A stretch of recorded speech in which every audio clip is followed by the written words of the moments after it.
Everyone is talking about AI these days, and I thought, why not to talk about it too in the context of open innovation projects? I've been thinking a lot about AI tools. I've been using them myself, of course.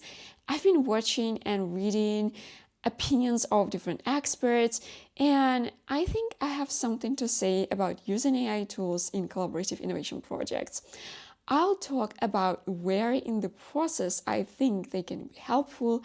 I'm going to talk about risks and limitations of these tools. I'm going to give examples of tools to use, etc., etc. And I have to be honest with you right from the start. I'm not an adept and a big fan of AI tools. In general, I don't even consider them AI because we cannot talk about intelligence here. Basically, it's machine learning, but as everyone calls them AI, well, let them be AI.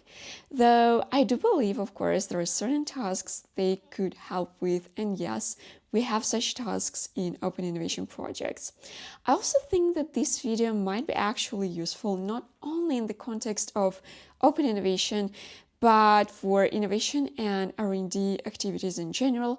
So yes, if you don't do open innovation projects, but you're still into innovation, let's talk about AI and let's start. Hello everyone and welcome to my channel. My name is Lisa and I've been working for years on organizing collaborative university competitions for world well-known companies to solve their extreme innovation challenges. And now I continue my journey with the goal to foster innovation by helping different parties of the innovation process collaborate and co-create.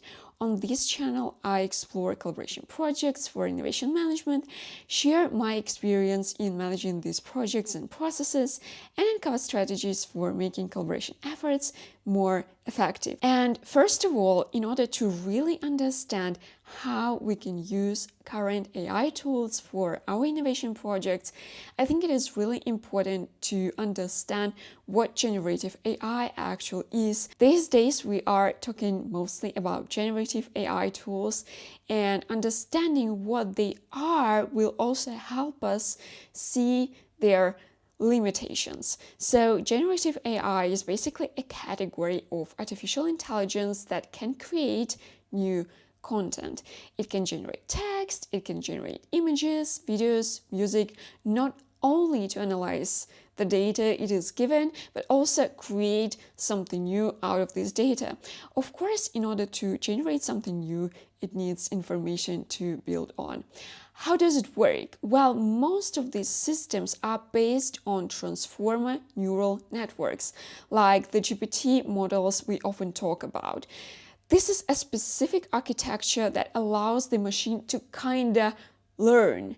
I'm saying kind of because obviously it's not learning like a human does, but it processes huge amounts of data and recognizes patterns in data. That allows the model to identify important parts of information and create context. That's why modern systems, for example, can analyze the text of a writer, capture their style, and then generate new text in that same style. But at a very basic level, they don't actually understand it. What they do is predict. It's not true comprehension, it's statistical mimicry.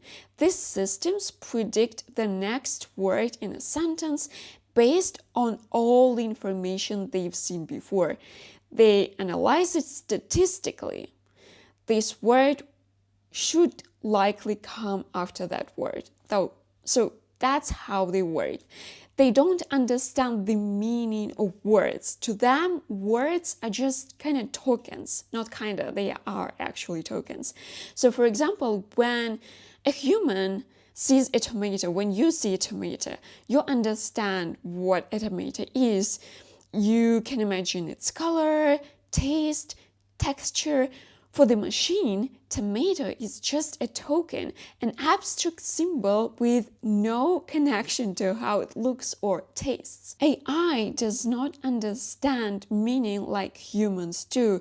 It builds statistical associations between words and concepts, which makes it look like understanding. But again, there is no real understanding. And that's why I insist we fathom this, so that we don't expect the machine to give us something it simply cannot provide. It doesn't mean that it's useless. Again, I'm not totally against AI. I'm for a rational use of AI tools where they can really help. And now we're getting right to the point: where exactly in the process of an open innovation project can you use AI tools? And I want to start with information assistance, because obviously that's where these tools could probably help the most. AI tools can provide additional insights and data you might need. They can explain concepts and in general help with information. Sometimes it is useful for me as a facilitator when I do my research on the project we're working on current ideas of solutions for this project. Though, of course, it's not the only way I do my research, because AI can help to gain initial understanding, but then you have to go deeper. Then you need to go to specific websites that publish scientific articles. You need to go to other sources. So yeah, that's how I can use, and I believe it can also help decision makers when they need some additional information about the solution proposed by the external research team, and not only external, again, like your own team as well. So yeah, it can also be very helpful for your collaborators, basically for them, for these research teams you're working with. For example, they might use AI to gather more information that would help their solution or to enrich their ideas. And there are different tools that could help you find information you might need. I personally prefer Perplexity because it gives you sources straight away. You can check how legit they are. ChatGPT can also give you sources, but still, I kind of find Perplexity more reliable. I also use Elicit, which helps you to go through scientific publications, find publications connected to a specific problem. This might be helpful for research teams a lot. It can help to formulate research questions and identify knowledge gaps.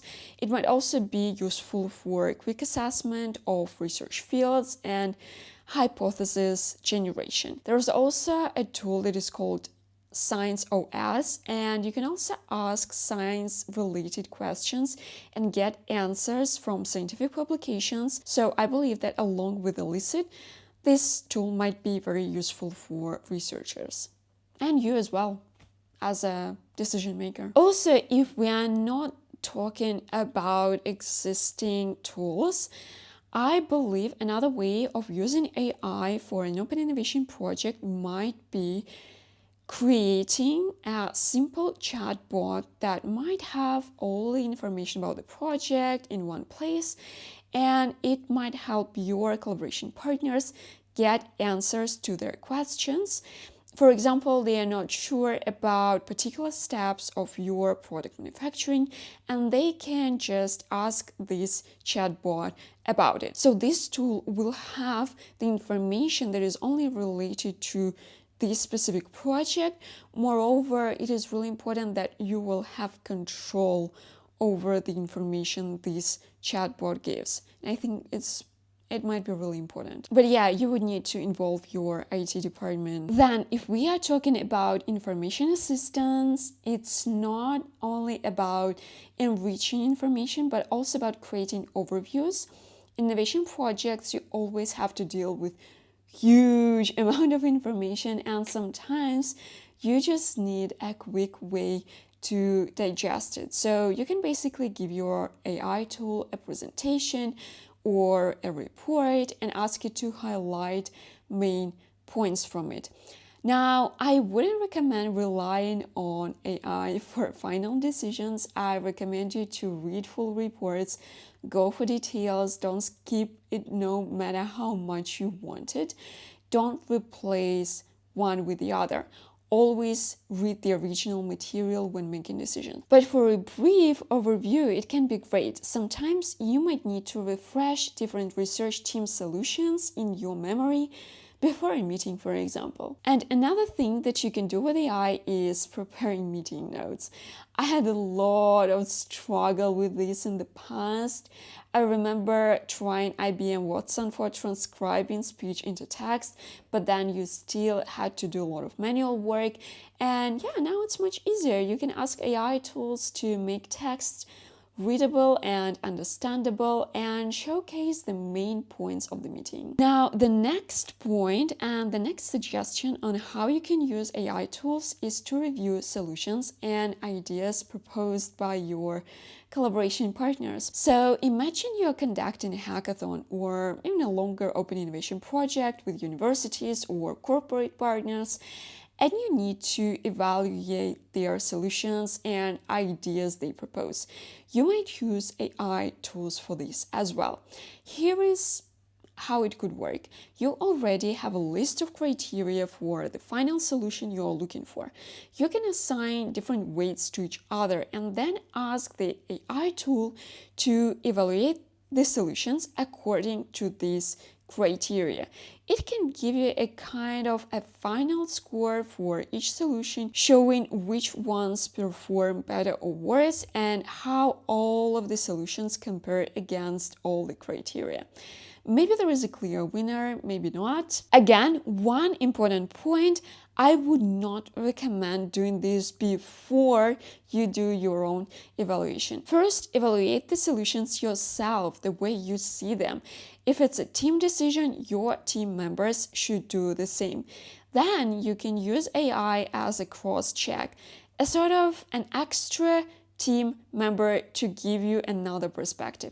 For example, if you evaluate a solution and ChatGPT gives this solution a very different score, you might ask yourself, why is it different? Have I missed something? Or maybe my own evaluation is biased toward a particular team. Maybe AI failed. I repeat here, the AI does not replace decision making. It kind of acts as a sparring partner that can prompt questions and reflections. So that's where I see AI being quite useful, not as the final judge, but as a tool to challenge your thinking and give you additional insights during evaluation. Another area where I think AI tools can be useful during open innovation projects is brainstorming, of course. In general, I think that's one of the main applications of AI in innovation projects, especially if you need to start with something and you have no idea where to start with. It can help by providing something basic to remove this tension of a blank list of paper or a whiteboard, whatever you have in front of you. I usually recommend to get ready for brainstorming and have initial ideas before it starts, but there are different cases. Moreover, even basic ideas from AI could lead you to another direction if you feel stuck in the middle of the process, for example. We might miss some perspectives, and here an AI tool can help fill these gaps. Another way to use AI is for cross-fertilization of ideas. For example, you have a hackathon or a project with a number of collaboration partners, and you might have different teams developing separate solutions. You can ask the AI how the solution of team 1 could work together with the solution of team 2, or how elements of both solutions could be combined to create a stronger result that might solve your problem. But yeah, again, of course, just because the AI suggests something doesn't mean you should blindly accept it. Another point I found really interesting comes from an article in Harvard Business Review about how companies' boards can use AI. I love the idea of using AI to model different scenarios. For example, imagine you're working on a new product, let's say a new polymer, and you want to see how it will perform during testing or throughout the manufacturing process. You could ask an AI tool to simulate different conditions, different testing setups, different processing parameters, and so on, and ask it to tell you how this new polymer might behave under these conditions. You could then tweak the parameters and see how those changes might affect the outcome. Of course, this is not simple and there are limitations and risks, which we'll discuss later, but the general idea is quite interesting. You can use AI to model different situations and get a preliminary sense of outcomes. I want to be honest with you, you're not gonna get like a 100% guaranteed result from it. I'm also not sure which tool is better for such modeling.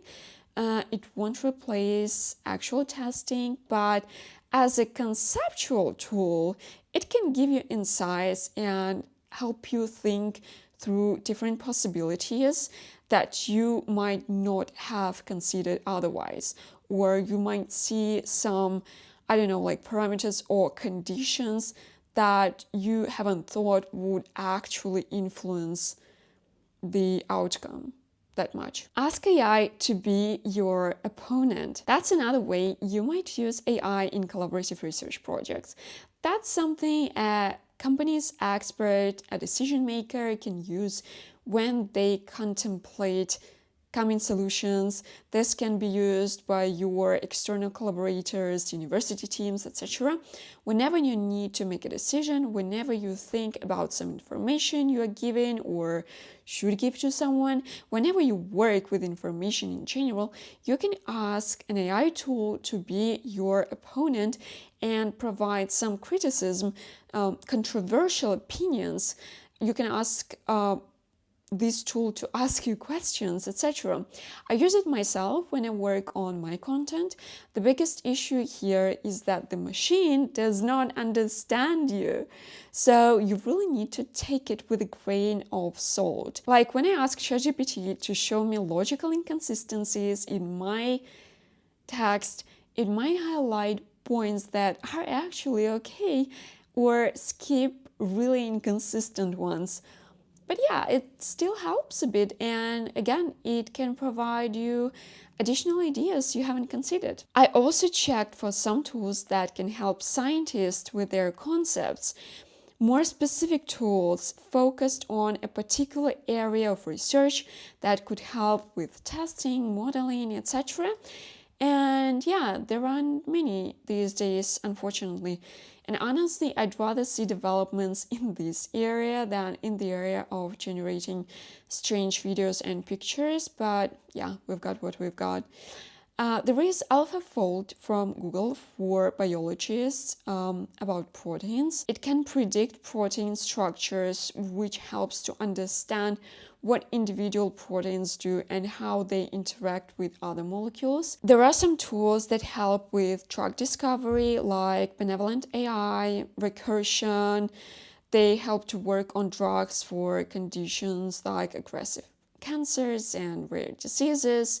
There is Deep Genomics. However, these platforms, as I can see, are not open for trials by any research teams. There are no self-service platforms that these companies offer. However, there is NVIDIA BioNeMo, which is an open source machine learning framework for building and training deep learning models for biopharma. That's something open to try.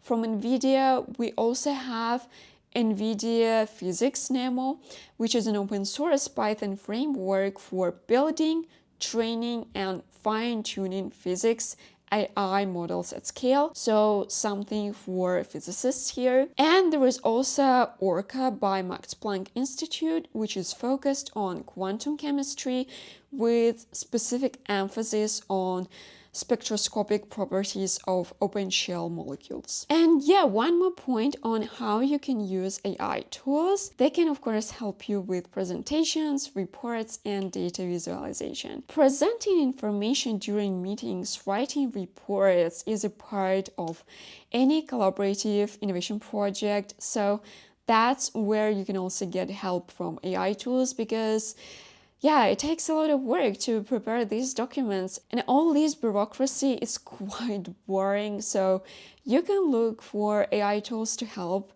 so that you don't need to think about design, work on charts, etc. There are many different platforms that could help you with this. They can be used by internally company experts when they present information about the challenge. They can be used by research teams, of course, especially by research teams because they have to write all these reports. So AI might take this problem away. And now we have talked about how AI tools can be used in open innovation projects.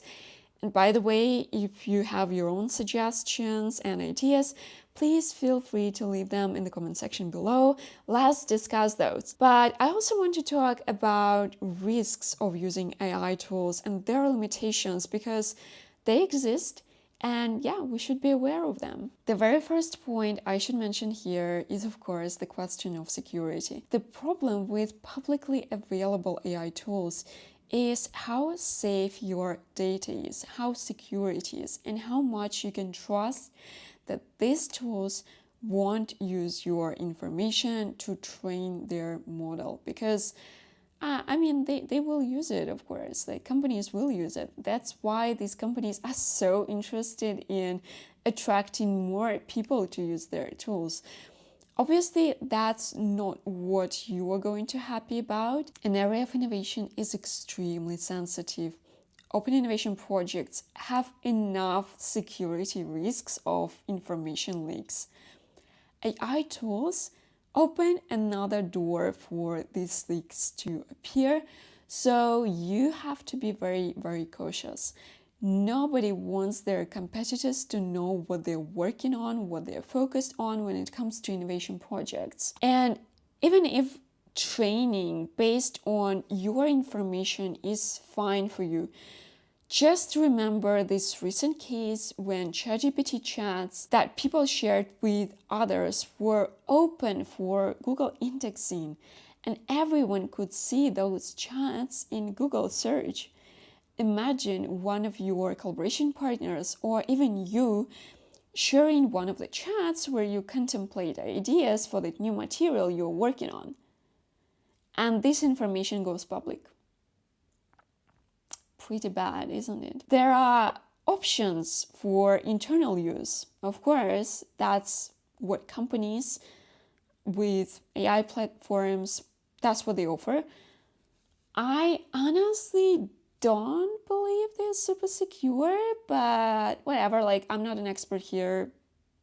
I'm not so sure how much your data will be secured in this case. But anyway, you should discuss those things with your IT department and guys who are responsible for information security in your company. Which tools can be used, how they can be used, etc., to minimize information leak risks. Another important point I have to mention is connected to the fact that basically the AI tools use all the information from the past, all the data we know, to generate something new. It has all our biases, all our mistakes, old, maybe outdated and not relevant any longer information. It is trained on this information. These tools are trained on it. But of course, in the area of innovation, we expect something completely new. But it's difficult to expect it from the machine that uses statistical associations. And I want to highlight it once again. It does not understand. It does not create out of nowhere. It uses statistical associations to come up with answers. Of course, some AI enthusiasts can say that people also make their decisions based on the information they received in the past. They have biases. It's true. Yes, we do. However, we can escape this mentality. We can escape this old way of thinking. We can prevent biases from occurring. We can be at least aware of them and make a different choice. A machine with the current technology cannot do that. And it's not even a question of consciousness, in my opinion. Another point connected to the fact that these tools are trained on the data from the past is that for certain areas, we don't have enough data, enough information to train the AI tool. So it might not be helpful for certain areas, especially, for innovation projects. And of course, if the system does not have enough data, it isn't trained on real data, it will start coming up with really strange assumptions and unreliable answers. Well, I think that we should consider all answers from AI unreliable, but there might be some real hallucinations. And sometimes hallucinations can be actually helpful. They can give some unexpected concepts. And I think that I even saw a paper about how these hallucinations can be used for innovative solutions. However, I don't think it's always the case. And I think if taken too seriously, it often might do more harm than good. Imagine relying on the wrong production method in your innovation process. I mean, it's difficult for me to imagine, of course, that someone would rely. But still, even if we're talking about the lab scale and the wrong process for your experiment in the lab, it's going to cost time and probably money to fix errors if it occurs. Another limitation of AI tools that I consider is that I believe AI is a people pleaser. If you don't ask an AI tool specifically to oppose you, it would confirm and reinforce your arguments, even if they are wrong. You can see it when you talk to ChatGPT, for example. The thing is, these tools need you to collaborate with them more. They are designed in a way so that you spend more time with them.